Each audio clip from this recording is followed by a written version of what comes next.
Patriarcas e Profetas, capítulo 66. A morte de Saul. De novo foi declarada a guerra contra Israel e os filisteus. Ajuntaram-se os filisteus e vieram e acamparam-se em Sunem, na extremidade norte da planície de Jezreel, enquanto Saul e suas forças se acamparam a poucos quilômetros ao pé do monte Gilboa, na extremidade sul da planície. Foi nesta planície que Gideão, com 300 homens, pusera em fuga o exército de Midian. Mas o espírito que animava o libertador de Israel era inteiramente diverso do que agora agitava o coração do rei. Gideão saíra forte em sua fé no poderoso Deus de Jacó, mas Saul sentia-se só e sem defesa quando Deus o abandonara. Olhando para o exército filisteu, temeu e estremeceu muito o seu coração. Saul soubera que Davi e sua força estava com os filisteus e esperava que o filho de Jessé aproveitasse esta oportunidade para vingar-se dos males que tinha sofrido. O rei estava em grande angústia. Fora a sua própria paixão incoerente incitando-o a destruir o escolhido de Deus que envolvera a nação em tão grande perigo. Ao mesmo tempo em que se ocupara na perseguição a Davi, negligenciara a defesa do seu reino. Os filisteus, tirando vantagem da condição desprotegida do reino, penetraram bem no centro do país. Assim, enquanto Satanás estivera a insistir com Saul para que empregasse toda a energia na caça a Davi, a fim de que o pudesse destruir, o mesmo espírito maligno inspirara os filisteus para que aproveitassem a oportunidade para levarem a efeito a ruína de Saul e subverterem o povo de Deus. Quantas vezes é ainda o mesmo estratagema empregado pelo máximo adversário? Ele instiga algum coração não consagrado para que acenda a inveja e a contenda na igreja, e então, tirando vantagem da condição dividida do povo de Deus, incita seus agentes a efetuar a sua ruína. No dia seguinte, Saul deveria empenhar-se em batalha com os filisteus. As sombras de iminente condenação juntaram-se negras em redor dele. Almejava auxílio e guia, mas debalde procurou conselho da parte de Deus. O Senhor não lhe respondeu, nem por sonhos, nem por Urim, nem por profetas. O Senhor nunca se desviou de uma alma que foi a ele em sinceridade e humildade. Por que deixou Saul voltar sem resposta? O rei, por seu próprio ato, privara-se do benefício dos métodos todos de inquirir a Deus. Rejeitara o conselho do profeta Samuel, exilara a Davi, o escolhido de Deus, matara os sacerdotes do Senhor. Poderia ele esperar ser atendido por Deus quando interrompera os condutos de comunicação que o céu determinara? Afastara pelo seu pecado o Espírito da graça, e poderia ser atendido por sonhos e revelações do Senhor? Saul não se voltou a Deus com humildade e arrependimento. Não era o perdão do pecado e a reconciliação com Deus o que ele buscava, mas o livramento de seus adversários. Pela sua obstinação e rebelião, separara-se de Deus. Não poderia voltar a não ser por meio do arrependimento e contrição. Mas o orgulhoso monarca, em sua angústia e desespero, resolveu buscar auxílio de outra fonte. Então disse Saul aos seus servos: Buscai-me uma mulher que tenha o espírito de feitiçaria, para que vá a ela e a consulte. Saul tinha completo conhecimento do caráter da necromancia. Tinha sido expressamente proibida pelo Senhor, e fora pronunciada sentença de morte contra todos os que praticassem suas artes profanas. Durante a vida de Samuel, Saul ordenara que todos os encantadores e os que tinham espírito de feitiçaria fossem mortos. Mas agora, na precipitação do desespero, recorre àquele oráculo que ele condenara como uma abominação. Foi dito ao rei que uma mulher que possuía espírito de feitiçaria estava morando em um esconderijo em Endor. Esta mulher entrara em concerto com Satanás para entregar-se ao seu domínio e cumprir seus propósitos, e em troca, o príncipe do mal operava prodígios a ela e revelava-lhe coisas secretas. Disfarçando-se, Saul saiu de noite apenas com 2 auxiliares, a fim de buscar o retiro da feiticeira. Oh, quão deplorável cena! O rei de Israel, levado cativo por Satanás à sua vontade. Que vereda tão tenebrosa para palmilharem pés humanos, aquela que fora escolhida por quem persistira em ter seu próprio caminho, resistindo às santas influências do Espírito de Deus. Que cativeiro há tão terrível como aquele que se acha entregue ao domínio do pior dos tiranos? A confiança em Deus e a obediência à sua vontade eram as únicas condições sob as quais Saul poderia ser rei de Israel. Se ele tivesse satisfeito estas condições durante todo o seu reinado, seu reino teria estado livre de perigo. Deus teria sido seu guia e seu escudo, o onipotente.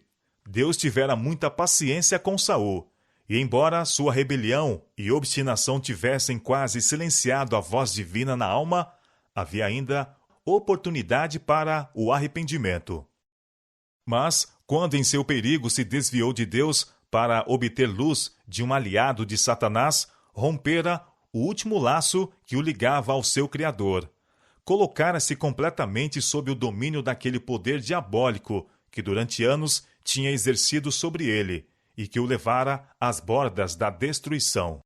Sob o manto das trevas, Saul e seus auxiliares se encaminharam através da planície e, passando com segurança pelas hostes filisteias, atravessaram o cume das montanhas, em direção à morada solitária da pitonisa de Endor.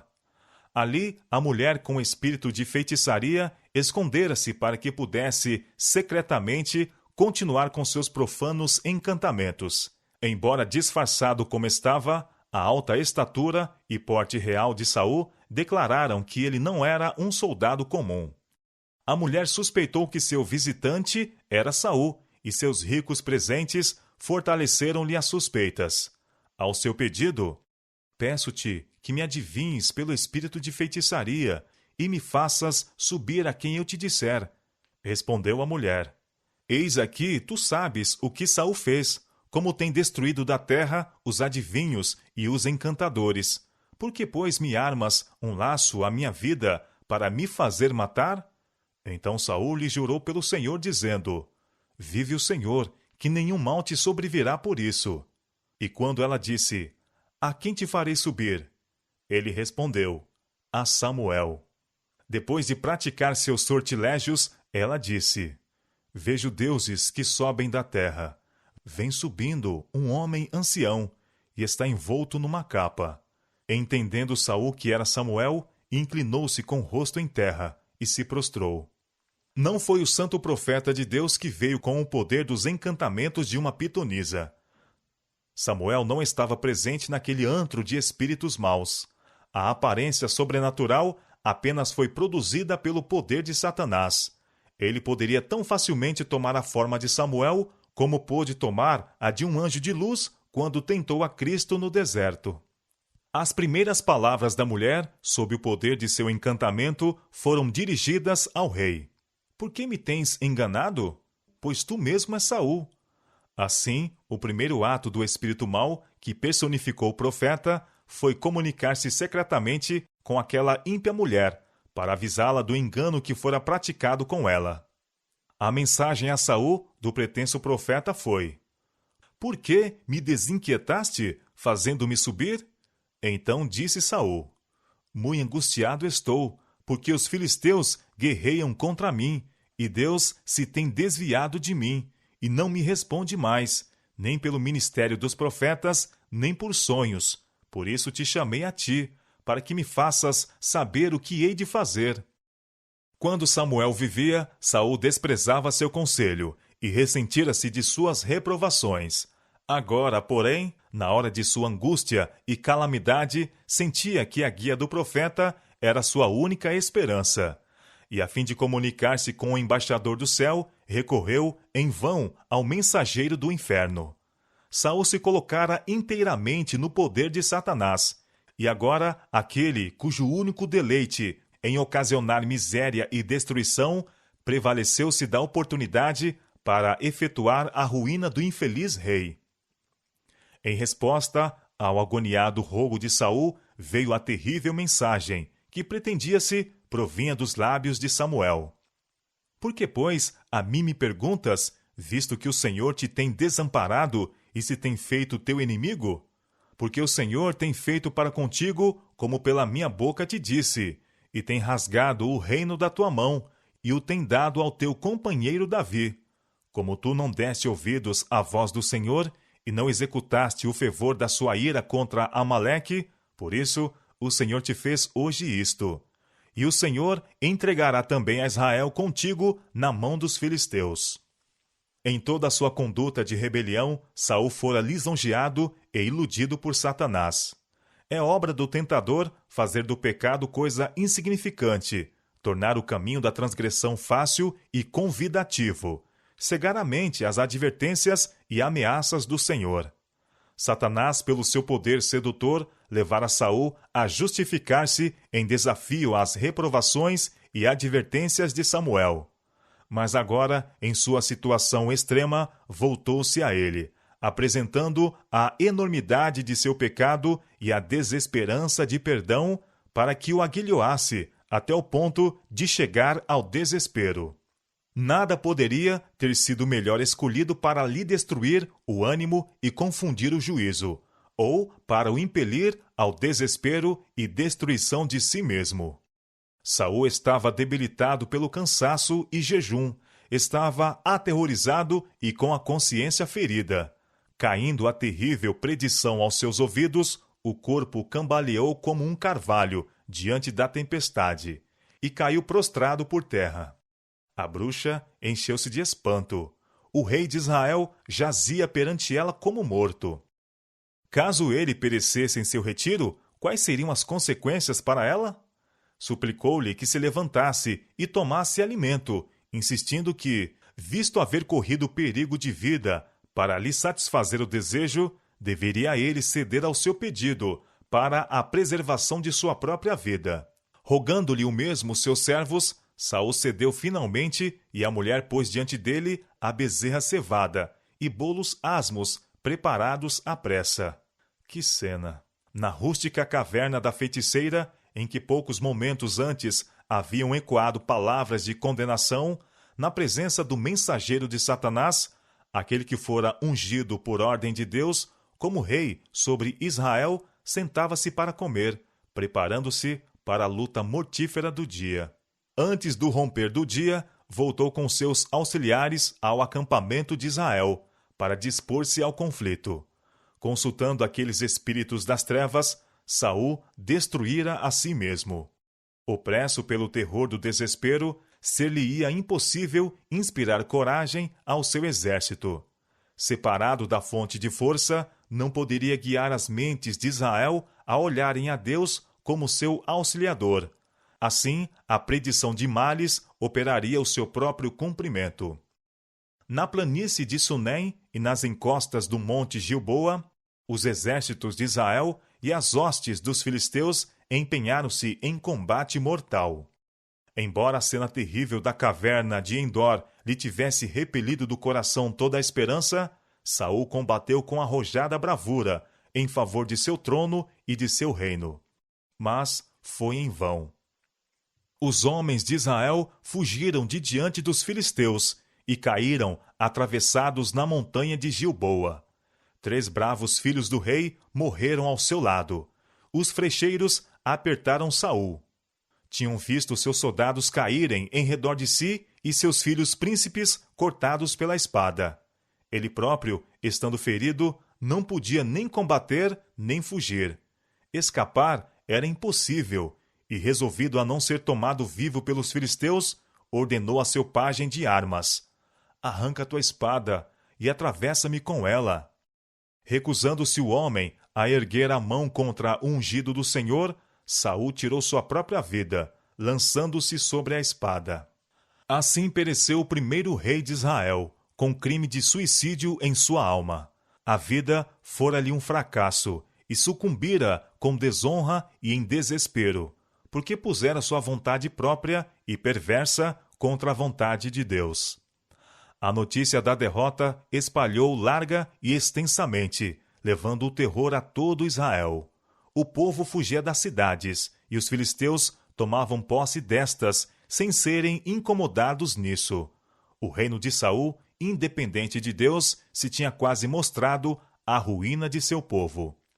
No dia seguinte ao da luta, os filisteus, examinando o campo da batalha para roubar aos mortos, descobriram os corpos de Saul e de seus 3 filhos. Para completarem seu triunfo, deceparam a cabeça de Saul e o despojaram de suas armas.